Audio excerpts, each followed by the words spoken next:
जय गुरुदेव, जय गायत्री माता। आगे गुरुदेव जी अपनी पुस्तक देवात्मा हिमालय एवं ऋषि परंपरा में लिखते हैं कि सूत और शौनक ऋषि की कहानियां प्रसिद्ध हैं। वे कहाँ रहते थे? हिमालय पर कौन सी जगह? ऋषिकेश में वह पुराणों की कथाएं कहते थे। शौनक जी पूछते थे और सूत जी कहते थे। दोनों की कथाएं कहते थे। पुराने जमाने के तो 18 पुराण 18 समय पर लिखे गए थे। हमने एक प्रज्ञा पुराण ही बना दिया है। ये सब ऋषियों के काम हैं।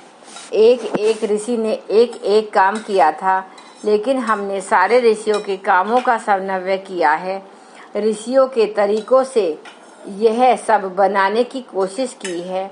राजा हर्षवर्धन थे, जिन्होंने हर की पौड़ी पर बैठकर अपना सर्वस्व दान किया था, तो उसी से तक्षशिला का विश्वविद्यालय बनाया था। हम हर्षवर्धन तो नहीं हैं, पर जो कुछ भी हमारे पास था वह सब का सब हमने दे दिया है। हर्षवर्धन को जो परंपरा सर्वमेध की थी, हर को पौड़ी के नजदीक थी, वह हमने शांति कुंज में ही लाकर के स्थापित कर दी। कणाद ऋषि विज्ञान और अध्यात्म को मिलाने के लिए प्रयत्नशील रहा करते थे। उन्होंने एटम के संबंध में, अणु के संबंध में बहुत सारी खोजें की हैं। अपना ब्रह्म वर्चस्व भी विज्ञान और अध्यात्म को मिलाने की कोशिश कर रहा है। आप यहाँ जो कुछ भी देख रहे हैं वह ऋषि परंपरा है, जिसे हमने जिंदा रखा है। बुद्ध का नाम सुना है ना आपने? धर्म चक्र परिवर्तन के लिए कितने शिष्य थे, जो आकर समय समय पर साधनाएं किया करते थे और उपासनाएं करते थे। वे कहाँ रहते हैं? बुद्ध के पास नहीं रहते थे। नालंदा में रहते थे, तक्षशिला में रहते थे और कुछ हिमालय में रहते थे। कुछ नहीं तो कुछ नहीं। बुद्ध की परंपरा को भी हमने कायम रखा है। यहाँ शांति कुंज में पहले 2 विश्वविद्यालय थे, पर अब एक ही है। अपनी तरह का निराला धर्म चक्र परिवर्तन के लिए, प्रज्ञा चक्र को घुमाने के लिए बुद्ध जैसा क्रियाकलाप आप शांति कुंज में ही पाएंगे।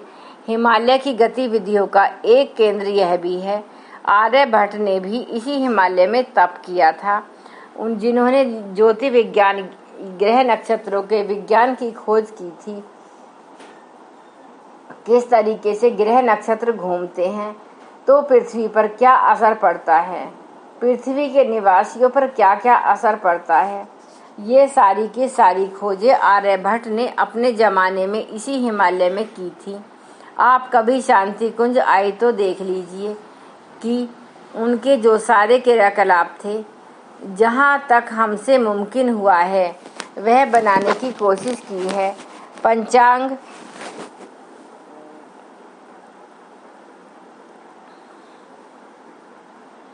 पंचांग भी यहाँ से प्रकाशित होता है। इसमें 9 ग्रह पुराने और 3 जो अभी नई खोजे गए हैं। उन 12 ग्रहों का पंचांग भी केवल यहाँ से ही प्रकाशित होता है और कहीं से नहीं होता। नागार्जुन रसायन शास्त्री थे, उन्होंने रसायनों की खोज की थी।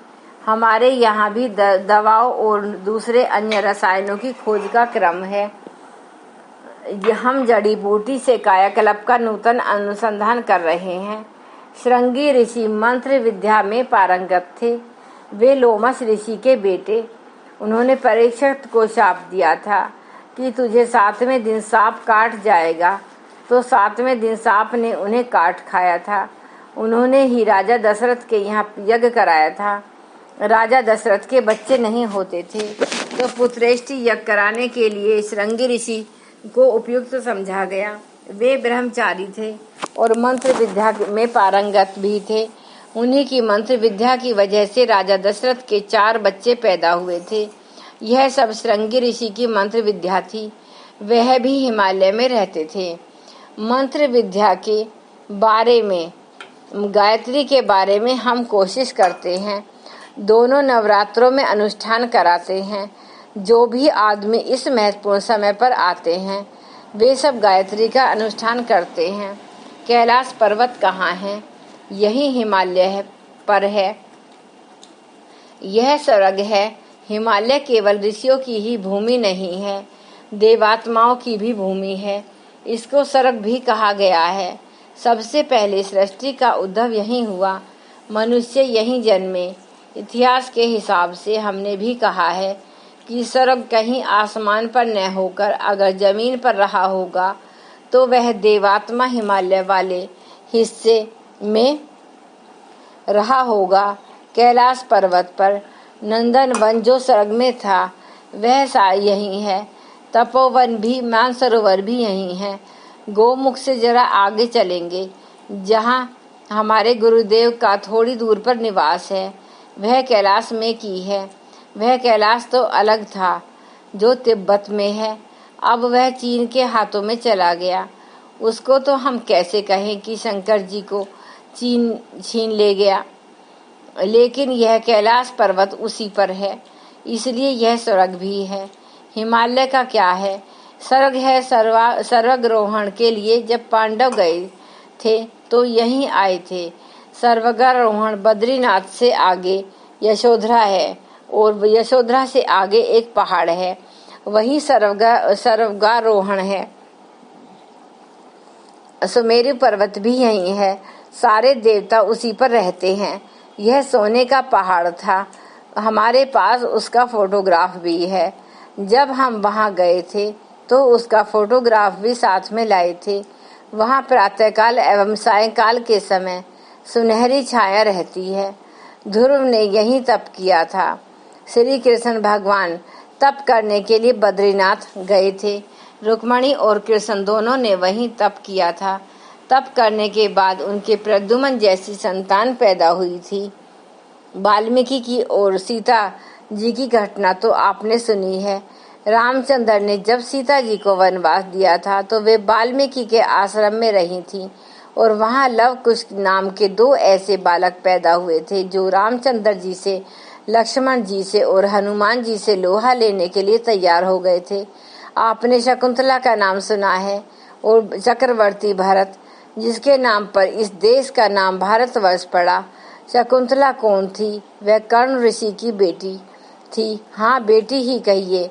और उसके बच्चे भरत का जन्म पालन जो हुआ था यहाँ कोटद्वार नाम की एक जगह है, हिमालय में वहीं हुआ था।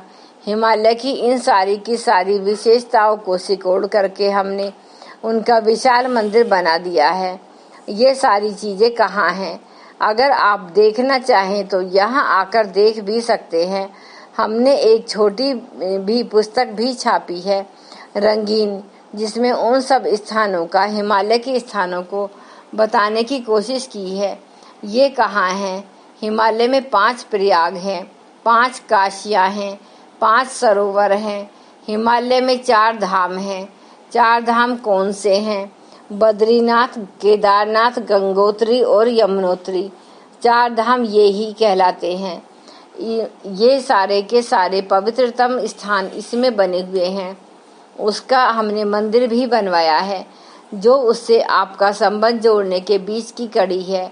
सीढ़ी पर पहला पांव जहाँ पर रखा जाता है, उस पर चढ़ने के लिए तो पहले पांव को हम मुख्य मानते हैं, उसको देहरी कहते हैं, इसलिए हरिद्वार इसका नाम रखा गया है। यहाँ पहाड़ों पर जाने के लिए रास्ता है। पार्वती जी ने तप यहीं किया था। यहाँ एक विलकवेश्वर मंदिर है, वहाँ पार्वती जी ने तप किया था और वहीं नजदीक में ही उनका विवाह हुआ था। यही पार्वती जी ने अपने पूर्व जन्म में, जिनका नाम सती था, जन्मी थी और सती हुई थी। वह दक्ष प्रजापति नामक स्थान है। दक्ष एक वैज्ञानिक थे। उनका सिर काटा गया था और महादेव जी ने उनसे नाराज हो गए थे। वह स्थान भी यही है। यह देवता हिमालय है, बड़ा शानदार। इसको क्या कहें? आपसे क्या अनुरोध है? यह है कि हम तो सारी जिंदगी के लिए चले आए, मरेंगे तो भी हम इधर ही कहीं मरेंगे, लेकिन आपसे हमारी प्रार्थना है कि ऐसे पुनीत स्थान से आपको जीवन में कहीं न कहीं जुड़ा रहना चाहिए। हमको जिंदगी भर में 3 बार हमारे गुरु ने एक वर्ष के लिए बुलाया बैटरी चार्ज करने के लिए। बैटरी जब धीमी हो जाती है गाड़ियों की तो उसको फिर दोबारा चार्ज कर देती है, फिर वह बैटरी काम करने लगती है।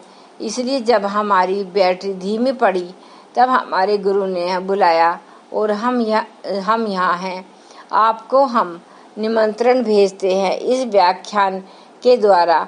आपको जब कभी भी मौका मिले तीर्थ यात्रा का, जब कभी भी मौका मिले आप यहाँ शांति कुंज में आने की कोशिश कीजिए, जहाँ सारे ऋषियों की परंपरा है, जहाँ हिमालय की सारी विशेषताओं को हमने एकत्रित करके रखा है। जब आपका जन्मदिन हो, विवाह दिन हो, या यहाँ आने की कोशिश कीजिए। और बच्चों के संस्कार कराने के लिए 16 संस्कार कराने हो तो आप यहाँ आने की कोशिश कीजिए। बच्चों के संस्कार कराने के लिए पुनीत स्थान को लोग तलाश करते हैं। किसी देवी के यहाँ किसी मंदिर में लोग संस्कार कराते हैं, आप भी यहाँ आ सकते हैं। श्राद्ध और तर्पण कराने के लिए भी ऐसा नियम है कि यहाँ बद्रीनाथ के पास में ब्रह्म कपाल नामक स्थान है, वहाँ लोग तर्पण कराते हैं। यहाँ भी तर्पण कराते हैं, श्राद्ध कराते हैं। आप चाहें तो हरिद्वार में भी करा सकते हैं, लेकिन वह स्थान कहाँ है, कैसे है, इसके बारे में हमें कुछ कहना नहीं है। लेकिन हमारा जो स्थान है वह बहुत सुंदर स्थान है। यहाँ जो भी आते हैं नवरात्र दिनों में यहाँ अनुष्ठान कराते हैं। यह अनुष्ठान की भूमि है।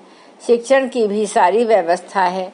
शिक्षण के लिए आपका कभी मन हो गुरुजी ने जो सीखा था उसको आगे चलकर हम भी सीखें तो यहाँ 10 दिन के शिविर भी होते हैं, 1 महीने के शिविर भी होते हैं। ये दोनों ही शिविर होते हैं। यहाँ एक छोटा स्थान आप ऐसे मान लीजिए कि जैसे गणेश जी ने राम नाम लिखकर उसकी परिक्रमा लगा ली थी और परिक्रमा लगाने के बाद उनको वह सारा का सारा पुण्य मिल गया था जो कि विश्व की परिक्रमा से मिलना चाहिए था। गणेश जी को पहला नंबर मिला। उनका चूहे की सवारी पर बैठकर सारे विश्व भर में घूमना तो संभव नहीं था, अतः उन्होंने विवेक से काम किया और राम नाम की परिक्रमा लगा ली। यह छोटा सा गायत्री तीर्थ है, छोटा सा शांति कुंज उन सारी विशेषताओं से भरा पड़ा है। हम तो अब ज्यादा समय तक रहेंगे नहीं, अभी सन 2000 तक तो रहने वाले हैं नहीं, किंतु इस शरीर से नहीं तो सूक्ष्म शरीर से रहेंगे हमारी, और आपको बराबर वह लाभ मिलता रहेगा जो कि मिलना चाहिए। बहुत शानदार जगह है शांति कुंज। इन सारे ऋषियों का यहाँ के 24 गायत्री के 24 ऋषि हैं और उन 24 ऋषियों का सार यहाँ है। वे ऋषि जो करते हैं उनकी परंपरा का सार देखना हो तो यहाँ है। यह तीर्थों में ऐसा तीर्थ है कि यहाँ आकर आप कभी उपासना करें तो जिस तरीके से नागपुर के संतरे मुंबई के केले फलदायक होते हैं, ठीक उसी तरह से फलदायक आप अपने को पाएंगे। यह शांति कुंज तीर्थ हमने बनाया है तो समझना चाहिए यह आपके लिए बनाया है। हिमालय बना होगा तो हमारे गुरु ने हमें यहाँ खींच करके हिमालय बुलाया और हमको वहाँ पर रखा। हम आपको खींच करके यहाँ बुलाएंगे। आप यहाँ शांति कुंज में आया करें, साल आया करें। साल में 1 बार किसी प्रकार आने की कोशिश किया करें। यहाँ के आने जाने में जो आपका पैसा लगा है, समय लगा है, जो कुछ भी चीजें लगी हैं, वे सब सार्थक सिद्ध होंगी, निरर्थक सिद्ध नहीं होंगी। आप शांति कुंज आकर के वह ख्याल नहीं करेंगे हम निरर्थक आए और हमने बेकार में समय और पैसा गवाया, बस और तो कुछ कहना नहीं। हिमालय की ऋषि परंपरा का पुनर्जागरण।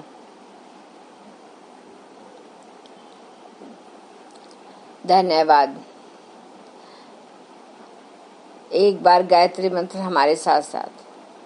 ओम भूर्भुवः स्वः तत्सवितुर्वरेण्यं भर्गो देवस्य धीमहि धियो यो न प्रचोदयात्। जय गुरुदेव, जय माता जी।